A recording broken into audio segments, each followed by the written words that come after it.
ꯑꯍꯥꯟꯕꯗ ꯃꯔꯨꯑꯣꯏꯕ ꯄꯥꯎ ꯑꯃ ꯂꯩꯉꯥꯛꯀ ꯁꯁꯄꯦꯟꯁꯟ ꯑꯣꯐ ꯑꯣꯄꯔꯦꯁꯟ ꯁꯨ ꯆꯠꯅꯔꯤꯕ ꯀꯨꯀꯤ ꯃꯤꯂꯤꯇꯦꯟ ꯒ꯭ꯔꯨꯞꯁꯤꯡꯒꯤ ꯑꯝꯕ꯭ꯔꯦꯂꯥ ꯕꯣꯗꯤ ꯑꯃ ꯑꯣꯏꯔꯤꯕ ꯀꯨꯀꯤ ꯅꯦꯁꯅꯦꯜ ꯑꯣꯔꯒꯅꯥꯏꯖꯦꯁꯟ ꯀꯨꯀꯤ ꯅꯦꯁꯅꯦꯜ ꯑꯥꯔꯃꯤꯒꯤ ꯗꯤꯄꯨꯇꯤ ꯆꯤꯐ ꯊꯥꯡꯃꯥꯡ ꯍꯥꯎꯀꯤꯞ ꯑꯦꯂꯥꯏꯁ ꯑꯊꯥꯡꯄꯤ ꯃꯁꯛ ꯈꯪꯗꯕꯁꯤꯡꯅ ꯍꯥꯠꯅꯕ ꯍꯣꯠꯅꯔꯝꯂꯦ ꯍꯥꯏꯔꯤꯕ ꯊꯧꯗꯣꯛ ꯑꯁꯤ ꯉꯔꯥꯡ ꯅꯨꯃꯤꯗꯥꯡ ꯄꯨꯡ 7 ꯇꯥꯕꯗ ꯆꯨꯔꯆꯥꯟꯄꯨꯔ ꯗꯤꯁꯇ꯭ꯔꯤꯛꯀꯤ ꯀꯪꯋꯥꯏ ꯕ꯭ꯂꯣꯛꯀꯤ ꯃꯅꯨꯡ ꯆꯟꯕ ꯃꯇꯤꯖꯥꯡ ꯚꯤꯂꯦꯖꯇ ꯂꯩꯕ ꯃꯁꯥꯒꯤ ꯌꯨꯝꯗ ꯊꯣꯛꯈꯤꯕꯅꯤ ꯍꯥꯏꯔꯤꯕ ꯇꯟꯖꯥꯗꯨꯗ ꯊꯥꯡꯃꯥꯡ ꯍꯥꯎꯀꯤꯞ ꯃꯁꯥꯒꯤ ꯌꯨꯝꯗ ꯂꯩ ꯂꯣꯏꯅꯅ ꯇꯟꯖꯥꯗꯨꯗ ꯁꯛꯈꯪꯗꯕ ꯈꯔꯅ ꯂꯥꯛꯂꯒ ꯌꯨꯝ ꯑꯗꯨꯗ ꯃꯁꯤꯡ ꯊꯤꯉꯝꯗꯕ ꯅꯣꯡꯃꯩ ꯔꯥꯎꯟ ꯀꯌꯥ ꯀꯥꯞꯁꯤꯜꯂꯝꯕꯅꯤ ꯂꯣꯏꯅꯅ ꯍꯥꯏꯔꯤꯕ ꯊꯧꯗꯣꯛ ꯑꯁꯤꯗ ꯃꯈꯣꯏꯒꯤ ꯏꯃꯨꯡ ꯃꯅꯨꯡ ꯌꯥꯎꯅ ꯁꯣꯛꯍꯧꯗ꯭ꯔꯦ ꯍꯥꯏꯕ ꯄꯥꯎ ꯑꯃꯅ ꯃꯈꯥ ꯇꯥꯔꯤ ꯂꯣꯏꯅꯅ ꯃꯅꯥꯛ ꯅꯛꯄꯗ ꯂꯩꯕ ꯈꯨꯟꯖꯥꯁꯤꯡ ꯆꯪꯁꯤꯜꯂꯛꯄꯗꯒꯤ ꯑꯃꯝꯕꯒꯤ ꯈꯨꯗꯣꯡꯆꯥꯕ ꯂꯧꯗꯨꯅ ꯍꯥꯏꯔꯤꯕ ꯃꯤꯑꯣꯏꯁꯤꯡ ꯑꯗꯨ ꯅꯥꯟꯊꯣꯛꯈ꯭ꯔꯦ ꯂꯣꯏꯅꯅ ꯍꯥꯏꯔꯤꯕ ꯃꯤꯂꯤꯇꯦꯟ ꯒ꯭ꯔꯨꯞꯁꯤꯡ ꯑꯁꯤꯅ ꯑꯀꯟꯕ ꯃꯑꯣꯡꯗ ꯀꯟꯗꯦꯝ ꯇꯧꯕꯒ ꯂꯣꯏꯅꯅ ꯍꯥꯏꯔꯤꯕ ꯃꯤꯂꯤꯇꯦꯟꯒꯤ ꯑꯣꯐꯤꯁꯇ ꯂꯥꯛꯇꯨꯅ ꯂꯥꯛꯅꯕ ꯈꯪꯍꯟꯈ꯭ꯔꯦ ꯀꯔꯤꯒꯨꯝꯕ ꯂꯥꯛꯇ꯭ꯔꯕꯗꯤ ꯃꯇꯨꯡꯗ ꯊꯣꯛꯂꯛꯄ ꯃꯁꯥ ꯃꯁꯥꯒꯤ ꯗꯥꯏꯇ ꯄꯨꯖꯒꯗꯕꯅꯤ ꯍꯥꯏꯕ ꯋꯥꯐꯝ ꯌꯥꯎꯅ ꯐꯣꯡꯗꯣꯔꯛꯈ꯭ꯔꯦ ꯃꯅꯤꯄꯨꯔ ꯇꯣꯞ ꯆꯦꯅꯦꯜꯒꯤ ꯃꯥꯏꯀꯩꯗꯒꯤ ꯃꯔꯨꯑꯣꯏꯕ ꯏꯄꯥꯎꯁꯤꯡ ꯃꯌꯥꯝꯅ ꯊꯝꯖꯔꯤ ꯑꯍꯥꯟꯕꯗ 26/11 ꯃꯨꯝꯕꯥꯏ ꯇꯦꯔꯔ ꯑꯦꯇꯦꯛ ꯇꯍꯥ ꯎꯔ ꯔꯥꯅꯥ NIAꯅ ꯋꯥꯍꯪꯄꯥꯎ ꯆꯠꯊꯔꯤ 25/11 ꯃꯨꯝꯕꯥꯏ ꯇꯦꯔꯔ ꯑꯦꯇꯦꯛꯀꯤ ꯃꯔꯨꯑꯣꯏꯕ ꯑꯦꯛꯌꯨꯏꯁ ꯇꯍꯥ ꯎꯔ ꯍꯨꯁꯦꯟ ꯔꯥꯅꯥ ꯅꯦꯁꯅꯦꯜ ꯏꯟꯚꯦꯁꯇꯤꯒꯦꯁꯟ ꯑꯦꯖꯦꯟꯁꯤ NIAꯅ ꯃꯈꯥ ꯇꯥꯅ ꯋꯥꯍꯪꯄꯥꯎ ꯆꯠꯊꯔꯤ ꯍꯥꯏꯅ ꯄꯥꯎꯒꯤ ꯂꯤꯈꯨꯟ ꯑꯃꯅ ꯐꯣꯡꯗꯣꯛꯈ꯭ꯔꯦ ꯄꯥꯎꯒꯤ ꯂꯤꯈꯨꯟꯗꯨꯒꯤ ꯃꯇꯨꯡ ꯏꯟꯅ ꯆꯍꯤ 13 ꯃꯃꯥꯡꯗ ꯂꯩꯕꯥꯛ ꯑꯁꯤꯕꯨ ꯅꯤꯛꯍꯟꯈꯤꯕ ꯇꯝꯊꯤꯔꯕ ꯑꯦꯇꯦꯛ ꯑꯗꯨꯗ ꯔꯥꯅꯥꯅ ꯂꯧꯈꯤꯕ ꯆꯞ ꯆꯥꯕ ꯊꯧꯗꯥꯡ ꯈꯪꯗꯣꯛꯅꯕ NIAꯅ ꯑꯣꯐꯤꯁꯤꯌꯦꯜꯁꯤꯡꯒꯤ ꯇꯤꯝ ꯑꯃꯅ ꯍꯣꯠꯅꯔꯤ ꯌꯨꯅꯥꯏꯇꯦꯗ ꯁ꯭ꯇꯦꯠꯇꯒꯤ ꯑꯦꯛꯁꯇ꯭ꯔꯥꯗꯤꯁꯟ ꯇꯧꯔꯛꯈꯤꯕꯒꯤ ꯃꯇꯨꯡ ꯔꯥꯅꯥ ꯑꯦꯄ꯭ꯔꯤल 10ꯒꯤ ꯅꯨꯃꯤꯗꯥꯡ ꯋꯥꯏꯔꯝ ꯗꯤꯜꯂꯤꯒꯤ ꯏꯟꯗꯤꯔꯥ ꯒꯥꯟꯙꯤ ꯏꯟꯇꯔꯅꯦꯁꯅꯦꯜ ꯏꯌꯔꯄꯣꯔꯠꯇ ꯊꯨꯡꯂꯕꯒ NIAꯅ ꯐꯥꯈꯤꯕꯅꯤ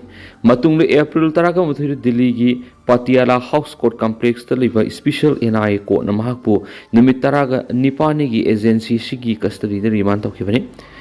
ꯔꯥꯅꯥ ꯍꯧꯖꯤꯛ ꯗꯤꯜꯂꯤꯒꯤ CGO ꯀꯝꯄ꯭ꯂꯦꯛꯁꯇ ꯂꯩꯕ NIA ꯍꯦꯗ ꯑꯣꯐꯤꯁꯀꯤ ꯁꯦꯀ꯭ꯌꯨꯔꯤꯇꯤ ꯀꯜꯂꯕ ꯁꯦꯜ ꯑꯃꯗ ꯊꯝꯂꯦ ꯍꯥꯏꯅꯁꯨ ꯄꯥꯎꯒꯤ ꯂꯤꯈꯨꯟꯗꯨꯅ ꯐꯣꯡꯗꯣꯛꯂꯤ ꯄꯟꯕ ꯌꯥꯕꯗꯤ ꯍꯧꯈꯤꯕ ꯏꯪ 2009ꯒꯤ ꯅꯕꯦꯝꯕꯔ 13ꯇ ꯁꯃꯨꯗ꯭ꯔꯒꯤ ꯂꯝꯕꯤꯗ ꯂꯥꯛꯈꯤꯕ ꯈꯨꯠꯂꯥꯏ ꯃꯇꯤꯛ ꯆꯥꯅ ꯄꯥꯏꯕ ꯄꯥꯀꯤꯁꯇꯥꯅꯤ ꯇꯦꯔꯣꯔꯤꯁꯠ ꯇꯔꯥꯅ ꯇꯥꯖ ꯃꯍꯜ ꯄꯦꯂꯦꯁ ꯍꯣꯇꯦꯜ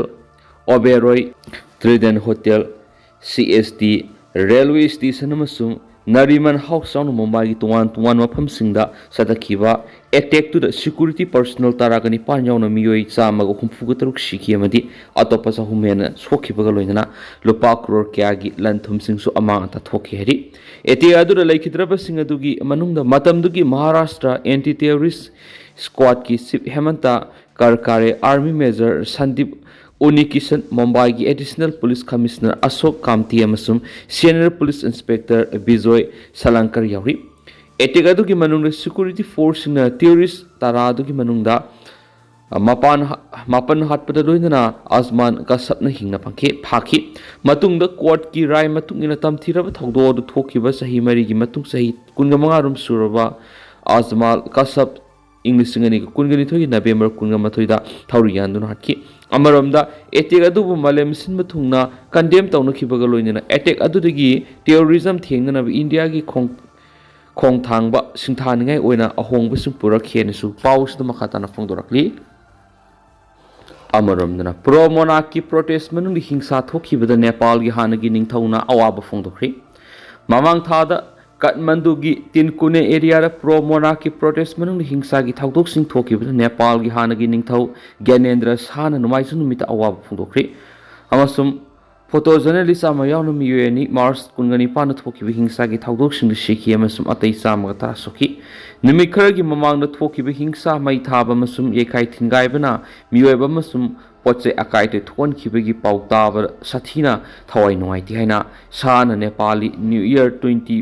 2082ꯒꯤ ꯃꯉꯣꯏꯅꯅ ꯄꯤꯕ ꯚꯤꯗꯤꯑꯣ ꯃꯦꯁꯦꯖ ꯑꯃꯗ ꯐꯣꯡꯗꯣꯛꯈꯤ ꯁꯤꯚꯤꯜ ꯂꯤꯕꯔꯇꯤ ꯄꯤꯕꯒꯤ ꯃꯇꯥꯡꯗ ꯗꯦꯃꯣꯀ꯭ꯔꯦꯁꯤꯗꯒꯤ ꯍꯦꯟꯅ ꯃꯇꯤꯛ ꯃꯒꯨꯟ ꯂꯩꯕ ꯁꯤꯁꯇꯦꯝ ꯑꯃꯠꯇ ꯂꯩꯇꯦ ꯍꯥꯏꯅ ꯁꯥꯍꯅ ꯍꯥꯏꯈꯤ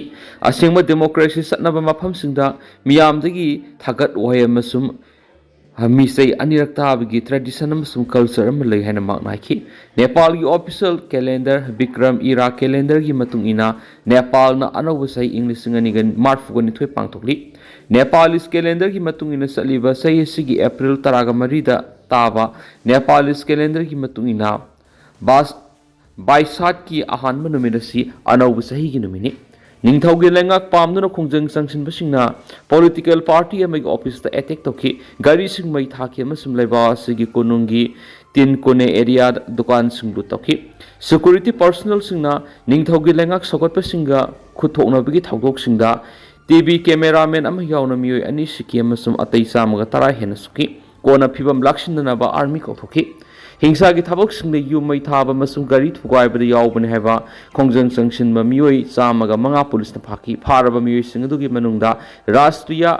प्रजंत्र पार्टी की जनरल सेक्रेटरी पार्टी की सेंट्रल मेंबर रविंद्र मिश्रा यावी इराय निमित की हिंसा की थौदो मरु ओइना सेनबा दुर्गा प्रसाई फाद्री हैना काठमांडू डिस्ट्रिक्ट पुलिस रेंज की सुपरिटेंडेंट ऑफ पुलिस आपिल बहारा फोदोखी पुलिस की रिपोर्ट मतुंग इन हिंसा की थौदो मनुंगदा बिल्डिंग तरागा मरी मई थाके मसुम गरी मपन थुगाखि हरि गवर्नमेंट की गरी मपन मई थाके मसुम लनाई गरी तरुक थुगाखि हरि खोंजंग जंक्शन बसिंगना Tinkune area Kantipur television building अमसुम अनापूर्ण मीडिया हाउस अटैक तोकी गवर्नमेंट हानगी निंगथौ ज्ञानेंद्र सादा पीब खुदोंग साबसिंग लौथोनबा अमसुम माकी पासपोर्ट कैंसिल तौनब फिरब लौख्रे गवर्नमेंट माकु हिंसा याव खोंजंग सिंग चंगसिननब इनसिनबगी माराल सिरि हाइना माई रिपब्लिक कोम हाइरि खोंजंग संगसिनबा निंगथौगी लेंगाक पामबसिंग निंगथौगी लेंगा अमा लेहननब अमसुम निंगथौना पानबि हिंदू लेबा अमा डिमांड तौरि खोंजंग अदुगी कन्वेनर प्रसाइन सिक्योरिटी बैरिकेड थुगाइदुना बुलेट प्रूफ व्हीकल थौदुना पार्लियामेंट बिल्डिंग लेरिबा बानेश्वर तमना थौनिजदुना हिंसा थोलखि इंग्लिश निपान नेपाल की पॉलिटिकल पार्टी पार्लियामेंट वरेब लौदुना लेबा सही सनिगा निफु सुरब निंगथौगी लेंगा मुथकी निंगथौना पानबि हिंदू की लेबा ओइरंबादो सर्कुलर फेडरल डेमोक्रेटिक रिपब्लिक ओंथोकी हानगी निंगथौ ज्ञानेंद्र पहाना डेमोक्रेसी डे फेब्रुआरी 19 दा सांदोखिबा माकी वीडियो मेसेज अमद निंगथौगी लेंगाक सगोनबो अपील तोखरबा मतुंगदगी निंगथौगी लेंगाक हंजिन हननबा निंगथौगी लेंगाक पांबसिंगना डिमांड तौदुना लाखि लेबा की तुआन तुआन मफमसिंगदा लाइनिंग मरी लेनबा मफमसिंगदा चतलुरबा मतुंगदा खरादगी त्रिभुवन इंटरनेशनल एयरपोर्ट थुंगलखिबा हानगी निंगथौ सगोतुना निंगथौगी लेंगाक सगोतपसिंगना मार्च 9 रैली अमा पांगथोकेनसु पाउस तमखाताना फुंदोरखली अमरमदना नोमा खक्तदा पाकिस्तान की अफगान रिफ्यूजी लिसिंग तरुक हेना तांथोकी अफगान हाई कमीशन पाकिस्तान थांग नुमित अफगान रिफ्यूजी पुन लिसिंग तरुक संवा तांथोक्रे हैना अफगानिस्तान की high commission for addressing returnees problem ना नोमाइजु नुमित सिरोल अमर फोंदोक्रे रिफ्यूजी सिंग मखोई होमलैंड अफगानिस्तान दा इवाक्वेट तोक्रे नोंपोक थांगबा नंगरदा तोरखाम बॉर्डर क्रॉसिंग अमसुम खा थांगबा कांदर प्रोविंस दा स्पिन बॉर्डर फाउरगा मखोइबु इवाक्वेट तौखि हाइना सिरोल दुना हाइखि पाकिस्तान की गवर्नमेंट अफगान मिलियन अहुम इंग्लिश संगनी कुन मंगादा मरैबाक हलनब पनम थमली अफगान अथॉरिटी सिंग पाकिस्तान की हलक रिफ्यूजी इमुंग सिंगिदमक लेफम सिंग अफगानिस्तान की नोंपुक थंग सरुक कोनार प्रोविंस साब हौख्रे हैना बख्तर न्यूज एजेंसी ने थांगजमित फोंदोखि हाइरि रिपोर्ट अदुगी मतुंग इना रेसिडेंशियल टाउन सिंग साबगी थबक प्रोविंस असिगी खास कोनार डिस्ट्रिक्ट इमुंग सहूंग हुमद्राग मरीगीदमक चथरी हाइरि अफगान रिफ्यूजी लिसिंग निपान कुनगा मंगा हेना अयामना तोरखाम बॉर्डर टाउन फाउरगा मसुम स्पिन बोल्डम अमसुम अतै क्रॉसिंग पॉइंट सिंग फाउरगा खरा हौखिब सेयोल्दा मखोइगी होमलैंड हलखि हाइरि सेसांग पाइदबा अफगान रिफ्यूजी लाख निपान मरीबाक हननबा ममांग था फाउगी मतम पिखि पाकिस्तान लैरिबा अफगान रिफ्यूजी मसा मसा मरीबाक हननबा पीबा मतम लोइखिबगा लोइना पाकिस्तान सयोल सिदा अफगान रिफ्यूजी लिसिंग तरागा मथु हेना मरीबाक हलनख्रि हैना minister of state for interior Talal Chaudhry ने सगोल सनिमित फोंदोखि अफगान सिटीजन कार्ड ACC पाइबा मियोई खुदिंगमक मार्च 19 फाउगी मनुंगदा पाकिस्तान थादोकदबनी नत्रबदि नमदुना हलनगनी हाइना पाकिस्तान जनवरी थादा लौथोखि कैटागोरी की मनुंग चनवा मियोई सिंग अदु लेबा सिदगी तानथोनबा ड्राइव अमा अप्रैल अमदगी अथॉरिटी सिंग हौखि हौजिक फावबदा अफगान लिसिंग 13 सनिग 13 मरीबाक हलनख्रेना चौधरी ने प्रेस कॉन्फ्रेंस अमदा फोंदोखि लोन याब डॉक्यूमेंट सिंग याउदना अफगान नेशनल अमता पाकिस्तान लखलोई हैना मिनिस्ट्री ना सेंगदोखि पाकिस्तान अफगान रिफ्यूजी सिंग तानथोनबा ड्राइव चथबा हंदा केसिना अनिसुबने अहानबगी ड्राइव लेबा सिदा loan Yadav मोंग मियोई सिंदुगी मयोक्ता English सिंगनी अहुमदा चतखि English सिंगनी अहुमगी October 13 की मतुंगदगी अफगान लाख निपान लिसिंग यांखै गे तरेट चामग यांखै गे तरेट मरिबाक हलनख्रे है मिनिस्टर फोंदोखेनसु पाउस मखा तारकली एक्सीडेंट इमुंग मंगा सिरी राजस्थान की जयपुर डिस्ट्रिक्ट कार ट्रक थोमजिनबद इमुंग मियोई मंगा सिख्रेन पुलिस फोंदोख्रे पुलिस ऑफिसर फोंदोपगी थौदो जयपुर डिस्ट्रिक्ट की Jamwa Ramgarh town Dausa Manoharpur national highway थोखिबनी मांगनाय की ट्रक थोमजिनबद कार तुनक मियोई तरुम खुद सिकी लेखिद्रब पुनमक इमुंग मियोई सिंह हेन फोंदोलदुना ऑफिसर दुनाइखी लेखिद्रब सिंह अदुगी मनुंग नुपी अनि अमसुंग था तरुक खक्त ngaireba nupi masa ama yauri hari amaromdana jail da nupa ama lekhidre GAC semkhre hari laholob amagi mingda senkhai tumkhai sathabada senabane haibigi maral police na phaduna hojik judicial custody da leba nupa ama lekhidre misi eduga mari lena GAC ma semkhre hari lekhidraba nupa adugi maming khoisnam sana jabu sei kungatre apopagi mingandi kawi khurai ningthobung lekai degin hari thaudo aduga mari lena ngasi पुरी पुराब community hall दा PFC club Khurai Ningthoubung Leikai मदी खुराई निंगथौबुंग लेकाय की मेरा पाइबी सिंगोएबा मिफम अमा पांगथोक्तुना GAC against the judicial custodial death of खोइसनाम सना जावब सिंगा कोबा मसेमखी मिफम अदुना मिसी सिगी मतांग असुंबो well फंगद्रिबा फावबा खोंजंग संगसिनबा अमदी असिबा मसा लौदबा हाइना अमतु ओइना वरेब लौरे हदि पानबा याबदि मार्च 13 मणिपुर पुलिस न थादोरक सिरोलमना मणिपुर पुलिस की टीम अमना इम्फाल ईस्ट अमसुम इम्फाल वेस्ट डिस्ट्रिक्ट की तुवान मफम सिंगदगी लोना थिंख्रब लहोलब KCP नोयोन की एक्टिव मेंबर मंगा सेनखाई थुंखाई द सीनबगी मराल द खुलाई कोनना सना जाव यावना मी मंगा फाखिबन हरि अमरमदना नुपी मसा महत खिबद सीनबा मसु फारे हरि था सिगी तराग मथुइदा थालोन पुलिस स्टेशन की मनुंग जनबा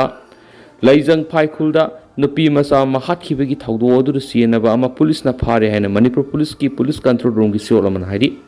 फारबा दुदी थालोन पुलिस स्टेशन की मनुंग जनबा सोंगसांगखुलदगी सिंगसोन सैकुन गमथुकौइ महांगरांग मणिपुर पुलिस न मेहत असिगा मरि लेना थालोन पुलिस स्टेशन की मनुंग जनबा कोकेन खुलदगी फाबन हाइदि अमरमदना मी लेनदब युमदगी जिंगा हुरानना बहोनरंबा अनि फारि मरे टाउन लेब मी लेनदब युमदगी जिंगा हुरानना बहोनरंबा कोकी मसानी सिक्योरिटी फोर्स न फारे हरि फारबा मी अनि एदुगी ममिंग थाइमीलैंड लुक फॉर सेकुंथ्रा कतरो अपोप गेमिंग जांखुलन लुक फॉर मम्पी खुलमसुम बॉयपू गांगते सै निफु अपोप गेमिंग लेखिद्राबा खामा मोरे 1 नंबर 9 दगिन हरि पुलिस तगी फंगबा पाउन हाइदिबना हुमफुगतरुक सुब बटालियन BSF होजिंगना BSF एड हॉक MNC की मखाद Eastern Shine school Moreh deploy तौब खंगबु अमना बिल्डिंग अदुगी मानिंग थंग मैकैरोमना मखोय खर तारखी मखोल खर तारखी BSF की कंबु अदुना मखोल थोलकदिबा मफमदर संगसिन येंगबदा मी लेनद्रब युम अमदगी जिंगा फलग हुरानना बहोनरमदगी मखोय अनि फाखिबने हाइदि फारब मखोय अनि मखा ताब लोगी ओब थबल लोखनबा मोरे PS सिनखरे हाइदि तदन सुम मैम थमजरमगी दुगा हौजिकुइनति मैम पाउस मतांसे लुसिनजरगे मस मैम पुनः नोपा अपडेट ngamensi